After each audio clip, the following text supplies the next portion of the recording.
ہے کہ آپ بہت اچھے ہوں گے اور میری آواز آپ کو اچھے سے آ رہی ہوگی.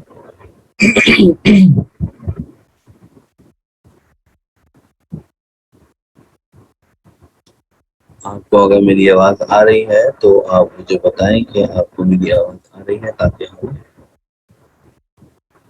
کام شروع کریں.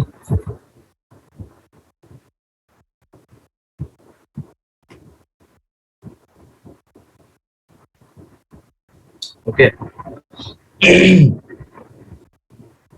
اگر آواز سلو آ رہی ہے تو میں تھوڑا سا زور سے بول لیتا ہوں.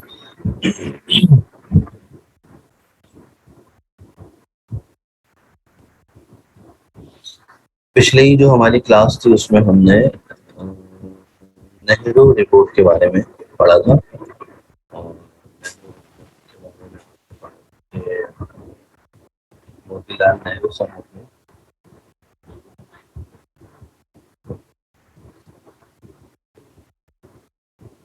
موتی لال نہرو صاحب نے جو ہے وہ ایک رپورٹ پیش کی تھی اور اس رپورٹ کو نہرو رپورٹ کہتے ہیں. وہ دراصل کانسٹیٹیوشن تھا جو انہوں نے ہندوستان کے لوگوں کے لیے بنایا تھا. اور اس رپورٹ کو پیش کرنے کی وجہ بنا سائمن کمیشن. سائمن کمیشن کی ایک رپورٹ جس کے جواب میں انہوں نے اپنی رپورٹ پیش کی. بہت ساری باتیں اس میں ہم نے ڈسکس کی تھی کہ پارلیمنٹ کیا ہوتا ہے اور اللہ آپ کا بھلا کرے سیپریٹ الیکٹوریٹ کسے کہتے ہیں یہ بھی ہم نے ڈسکس کیا تھا. جدا گانہ انتخاب.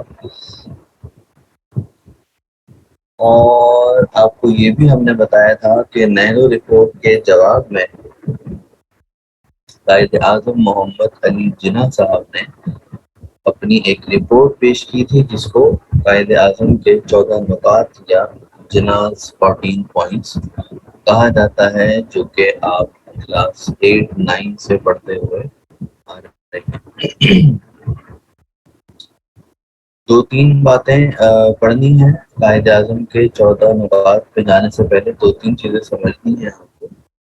قائد اعظم کے 14 نکات کا پس منظر اور بیک گراؤنڈ کیا ہے وہ تو میں آپ کو بتا چکا پچھلی کلاس میں کہ نہرو صاحب نے جو رپورٹ پیش کی تھی اس میں انہوں نے کچھ ایسی چیزوں کو ڈینائی کیا تھا, کچھ ایسی چیزوں کا انکار کیا تھا جو کہ مسلم لیگ کانگریس سے منوا چکی تھی. جس میں پہلی بات تو یہ تھی کہ سیپریٹ الیکٹوریٹ ہونا چاہیے یا نہیں ہونا چاہیے. 1916 کے لکھنؤ پیکٹ میں قائد اعظم کی محنتوں کی وجہ سے کانگریس نے اس بات کو ایکسیپٹ کیا تھا کہ ہم سیپریٹ الیکٹوریٹ کو مان لیں گے, ایکسیپٹ کریں گے. لیکن 1928 میں نہرو صاحب نے جب اپنی رپورٹ پیش کی تو اس میں انہوں نے اس کا انکار کیا اور انہوں نے کہا کہ ہم سیپریٹ الیکٹوریٹ کو ریجیکٹ کریں گے اور اسے ایکسیپٹ نہیں کیا جائے گا. اور اللہ آپ کا بھلا کرے. Recording in progress.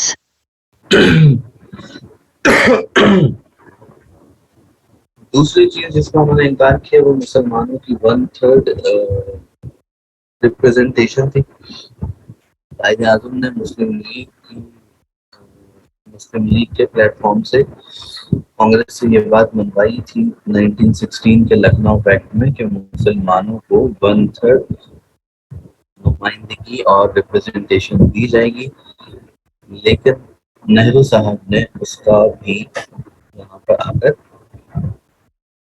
اپنی نہرو رپورٹ میں انکار کر دیا.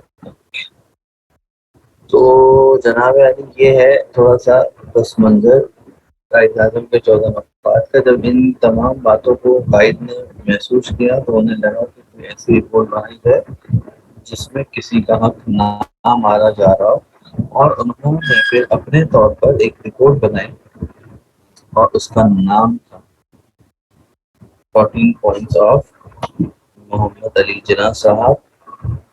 تو یہ پس منظر ہے, بیک گراؤنڈ ہے, اور یہ وجہ ہے 14 نکات پیش کرنے کی.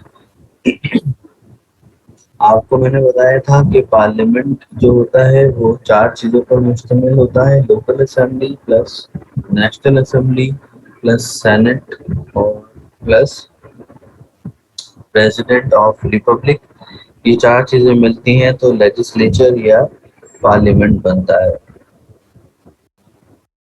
اب ہم نے دو سسٹمز، دو ڈفرینسز ہم نے سمجھتے ہیں سسٹمز کے. ایک ہوتا ہے پارلیمنٹری سسٹم اور ایک ہوتا ہے پریزیڈینشیل سسٹم. ان دونوں میں کیا فرق ہے یہ ہم نے سمجھنا ہے، کیونکہ یہاں پر قائد اعظم کے 14 نکات میں اس کا ذکر ہوگا.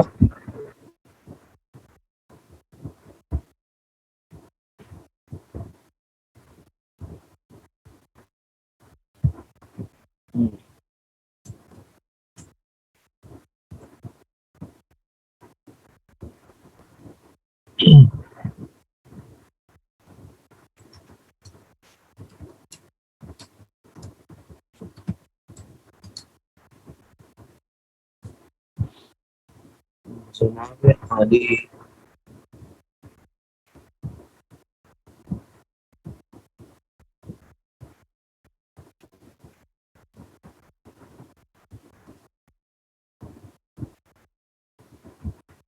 یہ آپ کو یہاں پر اسکرین پہ نظر آ رہا ہے.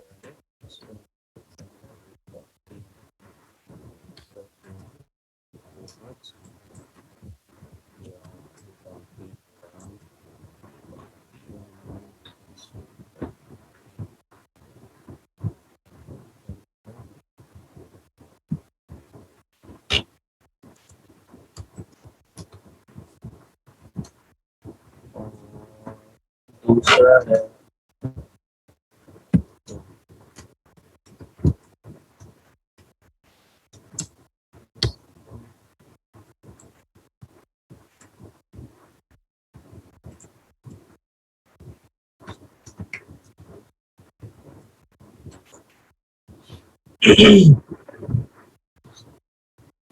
دو طرح کے سسٹمز جو ہیں وہ رائج ہوتے ہیں دنیا میں، اور آج بھی رائج ہیں اور چل رہے ہیں. ایک کو ہم کہتے ہیں پارلیمنٹری سسٹم، جس کو پارلیمانی نظام، سوری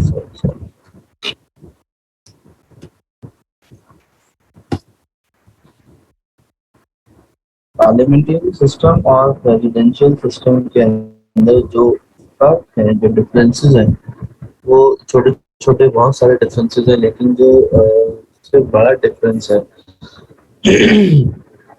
وہ یہ ہے کہ پارلیمانی نظام جو ہوتا ہے اس کے اندر پورا ایک ہر چیز پراپر چینل چل رہی ہوتی ہے. مثال کے طور پر لوکل اسمبلی، لوکل گورنمنٹ ہوگی اور وہ اپنے صوبے کے اندر، اپنے پروونس کے اندر کام کر رہی ہوگی، اور اس کو اپنا کام کرنے دیا جائے گا. پھر اس کے اوپر آپ کی، اللہ بھلا کرے، آپ کا فیڈرل گورنمنٹ ہوگی جس کو آپ وفاق بولتے ہیں، اور اس کے اوپر جو ہے وہ پرائم منسٹر صاحب ہوں گے اور وہ پورے پارلیمنٹ سے الیکٹ ہو کر آئیں گے. یہ ہے جناب پارلیمنٹری سسٹم. اس میں کیا ہوتا ہے کہ ون مین شو نہیں ہوتا. اگر کوئی صوبہ گڑبڑ کر رہا ہے تو اوپر بیٹھا ہوا وفاق اور جو فیڈرل گورنمنٹ ہے وہ اس سے جواب طلب کر سکتی ہے اور وہ اس کو غلط کام کرنے سے روک سکتی ہے. جیسے کہ ہم پاکستان کی اگر بات کریں تو پاکستان میں پنجاب حکومت یا کے پی کی حکومت اگر کوئی گڑبڑ کر رہی ہے، پروونشل گورنمنٹ اگر کوئی ایسا کام کر رہی ہے جو کہ نظروں میں آ رہا ہے اور سب کو لگ رہا ہے کہ بھائی یہ صحیح نہیں ہو رہا، تو جو فیڈرل گورنمنٹ ہے، وفاقی حکومت جو ہے، وہ اس پر ایکشن لے سکتی ہے اور وہ اس کو روک سکتی ہے کہ آپ ایسا نہیں کر سکتے. ٹھیک ہے، یعنی کہ پروونشل گورنمنٹ کے پاس بھی اختیارات ہیں اور فیڈرل گورنمنٹ کے پاس بھی اختیارات ہیں اور ہر کوئی اپنی اپنی اتھارٹی میں اپنی اپنی کیپیسٹی میں کام کر رہا ہے.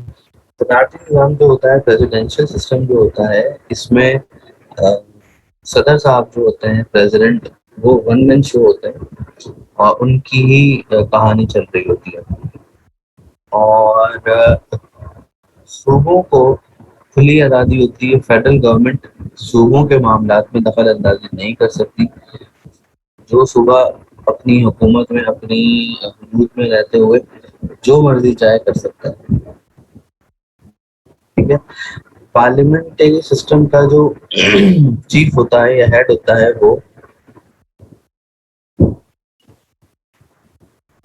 پوچھنا سینٹرل اور فیڈرل میں کیا فرق ہے. آتے ہیں ابھی اس طرف آتے ہیں. آئی گیس کوئی فرق نہیں ہے سینٹرل اور فیڈرل میں کوئی فرق نہیں ہوتا. سینٹرل اور فیڈرل میں کوئی ڈفرینس نہیں ہے. اس کو آپ دونوں ناموں میں سے کوئی بھی نام دے سکتے ہیں. پارلیمنٹری سسٹم جو ہوتا ہے اس کو لیڈ کر رہا ہوتا ہے پرائم منسٹر اور یہ پرائم منسٹر جو ہے اس کو الیکٹ کرتا ہے پارلیمنٹ.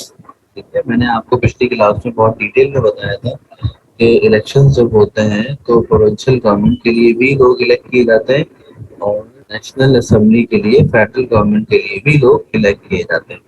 اور پھر ان اسمبلی کے جو ممبرس ہوتے ہیں ان میں سے نیشنل اسمبلی کے جو ممبرس ہیں وہاں پر لوگ اپنا پرائم منسٹر جو ہے وہ الیکٹ کرتے ہیں. پرائم منسٹر کی الیکشن میں عوام کا یا جنتا کا کوئی ہاتھ نہیں ہوتا. وہ صرف اتنا کر سکتے ہیں کہ اس بندے کو جس سے وہ پی ایم دیکھنا چاہتے ہیں اس کو وہ اسمبلی تک پہنچا سکتے ہیں.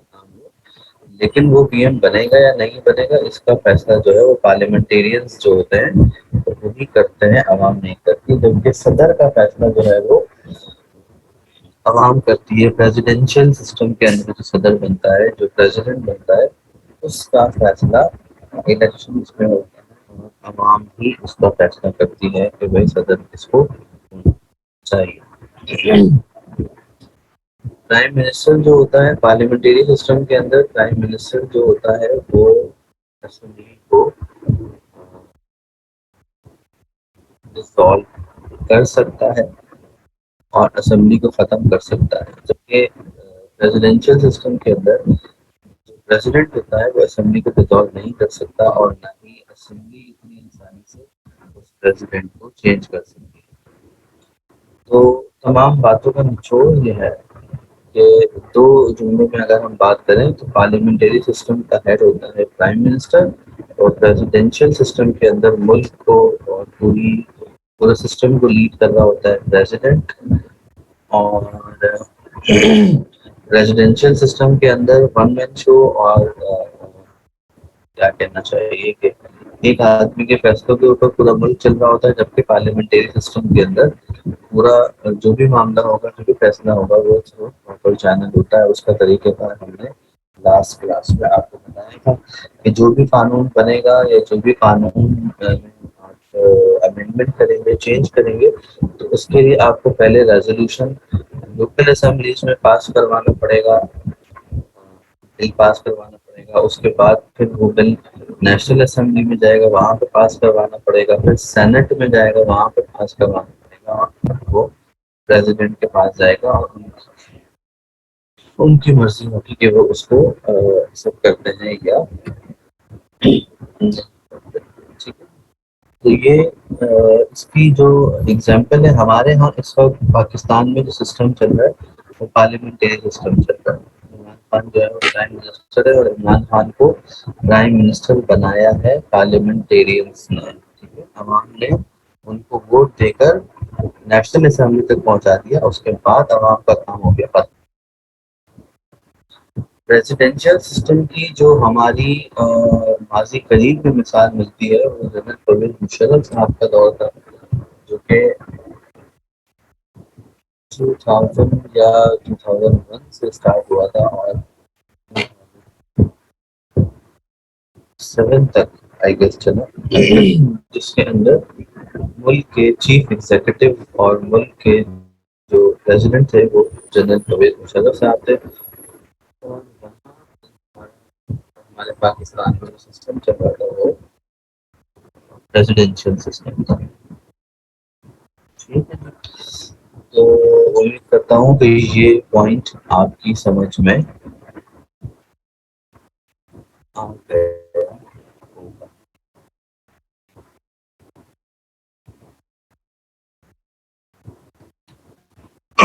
اچھا.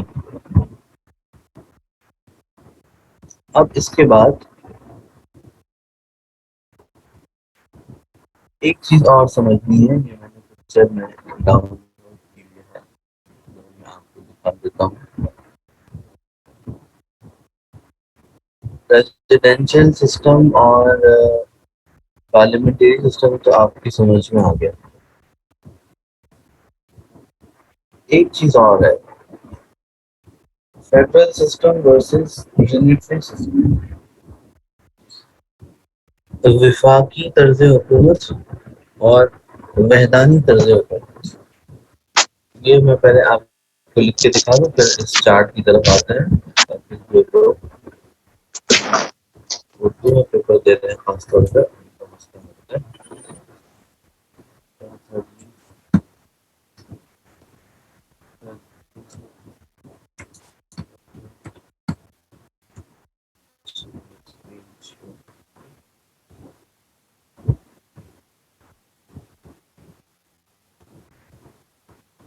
فیڈرل گورنمنٹ کو آپ بولتے ہیں اردو میں, اگر آپ کو پتا کریں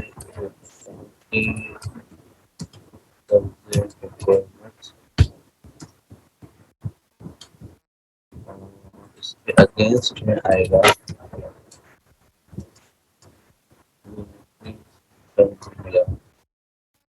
گورنمنٹ. اس کو آپ اردو میں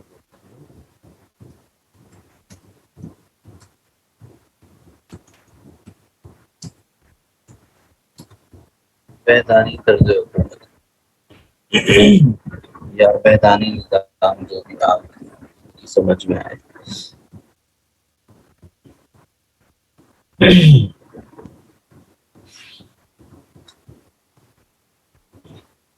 ہو گیا بھائی.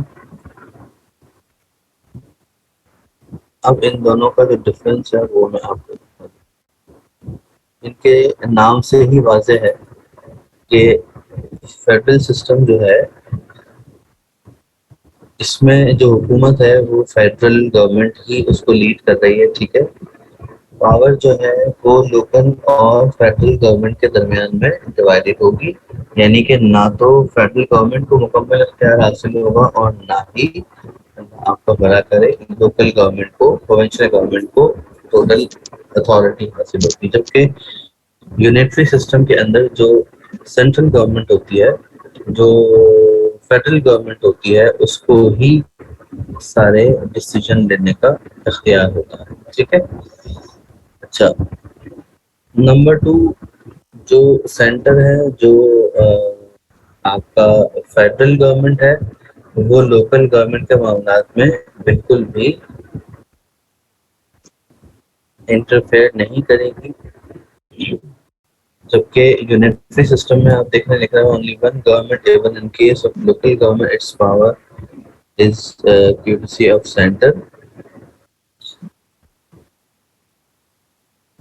اس کا مطلب یہ ہے جناب علی کہ فیڈرل سسٹم کے اندر جو ہے وہ لوکل گورنمنٹ, یہ میرے خیال میں اس نے غلط لکھ دیا ہے. اس کو یوں لکھنا چاہیے تھا کہ فیڈرل سسٹم جو ہے اس میں جو آپ کی فیڈرل گورنمنٹ ہے وہ لوکل گورنمنٹ کے معاملات میں انٹرفیئر کر سکتی ہے. جبکہ یونٹری سسٹم کے اندر جو سینٹرل گورنمنٹ ہے وہ آپ کے معاملات میں دخل اندازی نہیں کر سکتی. ٹھیک ہے جی. یہ دو میجر ڈفرینسز ہیں جو کہ ہم نے سمجھنے ہیں. باقی جو آگے چیزیں لکھی ہوئی وہ اتنی زیادہ امپورٹنٹ نہیں ہے. ہم اس کو یہاں سے غائب کر دیتے ہیں اور ہم آ جاتے ہیں دوبارہ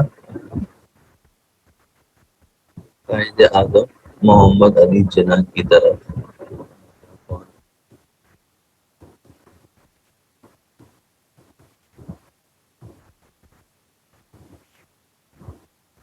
اچھا جی.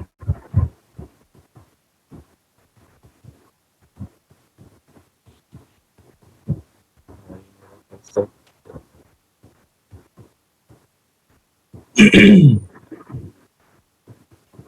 جو بھائی صاحب آپ کو اسکرین پہ نظر آ رہے ہیں ان کو تو آپ اچھی طرح جانتے ہیں، اور یہ بھی آپ جانتے ہیں کہ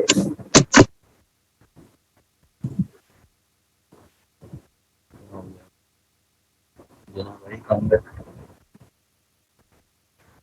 ہاں، یہ بھی آپ جانتے ہیں کہ یہ 1876 میں پیدا ہوئے تھے، اور ان کی ڈیٹ آف برتھ آپ کو پتہ ہے؟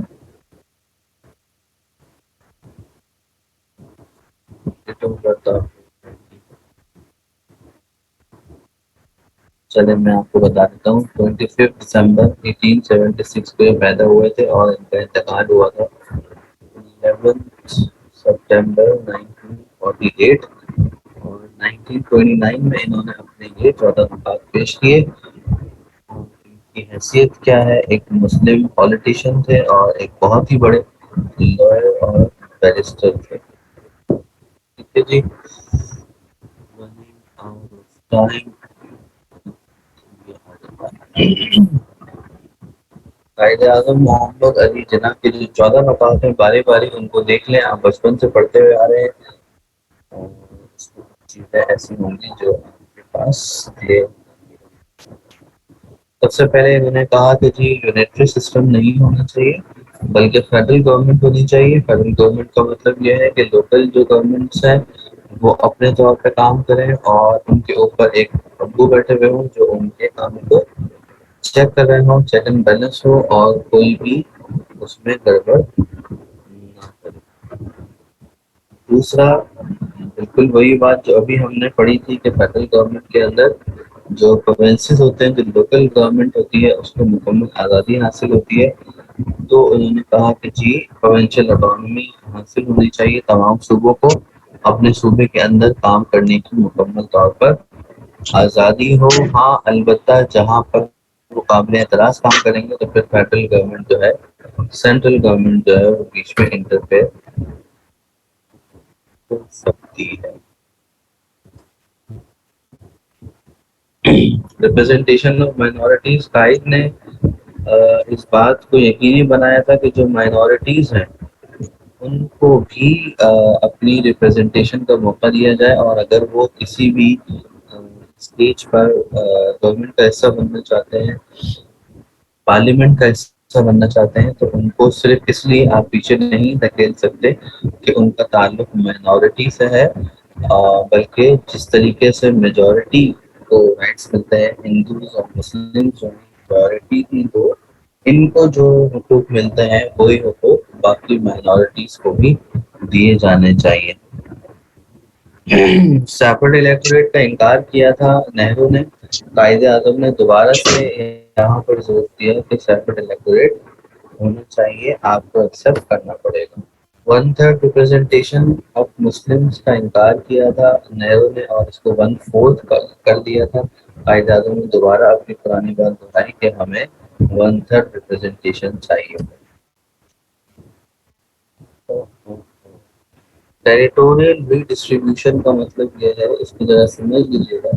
قائد اعظم محمد علی جناح نے کہا کہ اگر آپ صوبوں کی دوبارہ سے نئی حد بندی کرنا چاہتے ہیں، حد بندی کا مطلب یہ ہے کہ اس کی باؤنڈریز کو آپ چینج کرنا چاہتے ہیں، کسی صوبے کو آپ بڑھا رہے ہیں، کسی صوبے کو آپ چھوٹا کر رہے ہیں، تو اس پروسیس میں آپ کو اس بات کا خیال رکھنا ہوگا کہ اس تمام تر پروسیجر سے مسلمانوں کو نقصان نہ ہو۔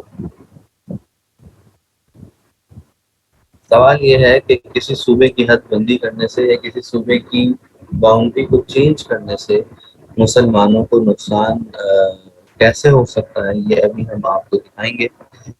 اس پوائنٹ کا مطلب آپ اگر نہیں سمجھے تو میں دوبارہ آپ کو بتا دوں۔ اس کا مطلب یہ ہے کہ قائد اعظم نے کہا کہ اگر آپ صوبوں کی حدود، صوبوں کی باؤنڈریز کو دوبارہ سیٹ کرنا چاہتے ہیں، یا آپ جو آپ کی ٹیریٹری ہے اس کو آپ دوبارہ سے، یعنی کہ اس کو ری ڈسٹریبیوٹ اگر آپ کرنا چاہتے ہیں، تو اس ری ڈسٹریبیوشن کے اندر آپ نے اس بات کا خیال رکھنا ہے کہ مسلمانوں کو کوئی نقصان نہ ہو. وہ نقصان کیسے ہو سکتا ہے اس کو ہم ابھی آپ کو ڈیٹیل میں دکھاتے ہیں نیکسٹ سلائڈ پہ.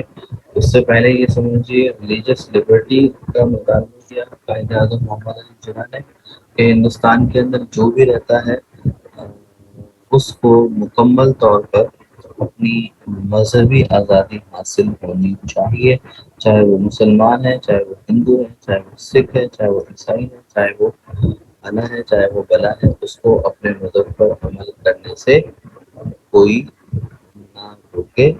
اس کا مطالبہ کیا قائد اعظم محمد علی جناح نے. اچھا جی، اب ذرا سمجھ لیجیے ری ڈسٹریبیوشن سے مسلمانوں کو نقصان کیسے ہو سکتا ہے. یہ جو اسکرین پہ آپ باکس دیکھ رہے ہیں اس میں ہم نے ایزیوم کیا ہوا ہے، ایزمپشن یہ ہے کہ یہ دو صوبے ہیں. رائٹ ہینڈ سائڈ پہ جو صوبہ ہے اس کے اندر ہندوز ہیں 40% اور مسلمس ہیں 60%. ازمپشن ہے.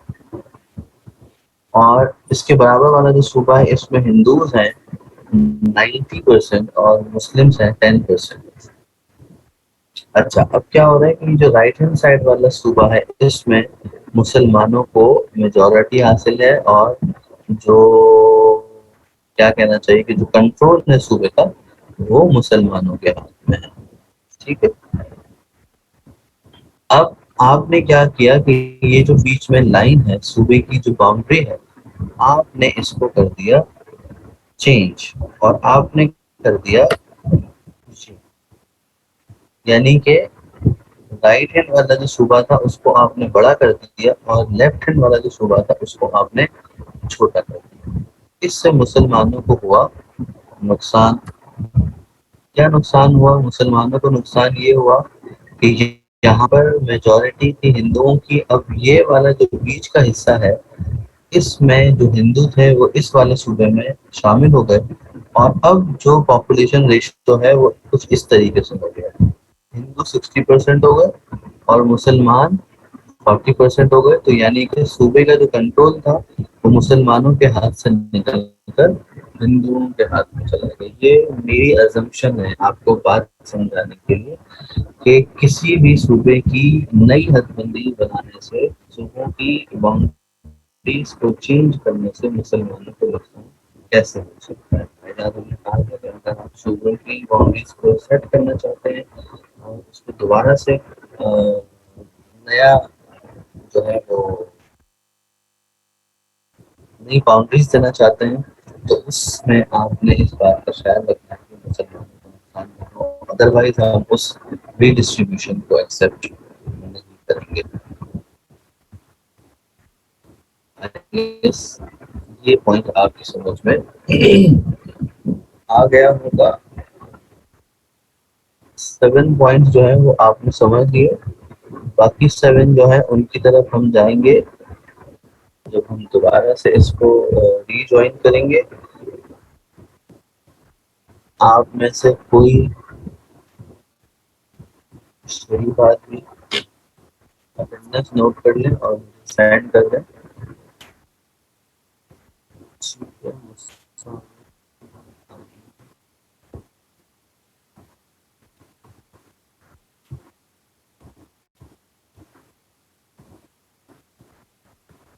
اچھا میں کوئی بھی مجھے اٹینڈنس سینڈ کر دیں جلدی سے تاکہ میں اس کو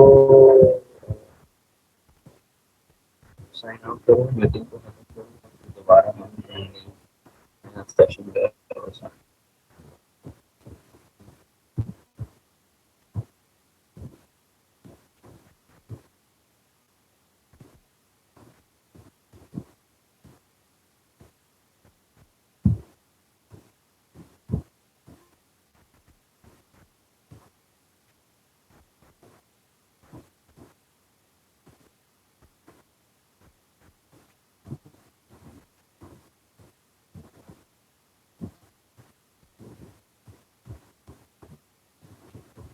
ہو گیا. چلیں جی ملتے ہیں ایک چھوٹے سے بریک کے بعد اور اس میں ہم قاعدوں کے